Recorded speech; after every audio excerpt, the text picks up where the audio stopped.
रुझानों में मोतीनगर से बीजेपी के हरीश खुराना भी आगे चल रही हैं। तो आंकड़े आपके सामने पल पल बदलते हुए 44 सीटों पर बीजेपी आ गई है और आम आदमी पार्टी एक बार फिर से 25 पर पहुंच गई है। जंगपुरा सीट की बात करें तो बेहद दिलचस्प ये सीट। मनीष सिसोदिया यहां से विधानसभा का चुनाव इस बार लड़ रहे थे और फिलहाल लीड करते नजर आ रहे हैं। नई दिल्ली सीट की बात करें तो यहां से केजरीवाल आगे चल रहे हैं। तो शुरुआती रुझानों में बीजेपी फिलहाल लीड करती नजर आ रही है। आम आदमी पार्टी 25 सीट, बीजेपी 44 सीट।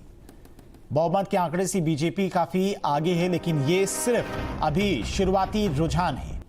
आंकड़े पल पल बदल भी रहे हैं। मुस्लिम बाहुल 12 सीटों में से 7 पर बीजेपी आगे चल रही है। ओखला से बीजेपी के मनीष चौधरी आगे चल रहे हैं। सीलमपुर से बीजेपी के अनिल शर्मा आगे चल रहे हैं और मुस्तफाबाद से बीजेपी की मोहन बिष्ट भी आगे चल रहे हैं। तो मुस्लिम बाहुल ये सीटें हैं। 12 सीटों में से 7 पर बीजेपी आगे चल रही है। ओखला से बीजेपी के मनीष चौधरी आगे चल रहे हैं। सीलमपुर से बीजेपी के अनिल शर्मा आगे चल रहे हैं। मुस्तफाबाद से बीजेपी की मोहन बिष्ट भी आगे चले। मुस्लिम बाहुल ये सीटें हैं। 12 सीटों में बीजेपी लीड करती नजर आ रही है।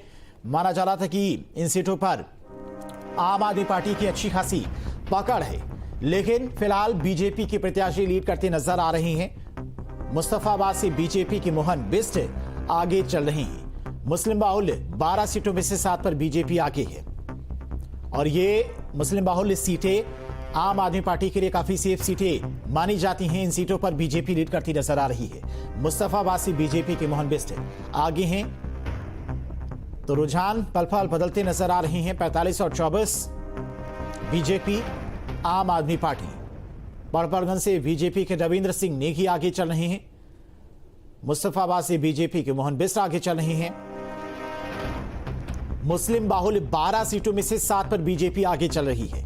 ओखला की सीट अगर बात करें, बीजेपी के मनीष यहां से लीड करते नजर आ रहे हैं, आगे चल रहे हैं। सीलमपुर से बीजेपी के प्रत्याशी आगे। मुस्तफाबाद सीट बेहद सेफ सीट मानी जाती है आम आदमी पार्टी की। इस सीट पर भी बीजेपी प्रत्याशी लीड करते नजर आ रहे हैं। ओखला से बीजेपी के मनीष चौधरी आगे हैं।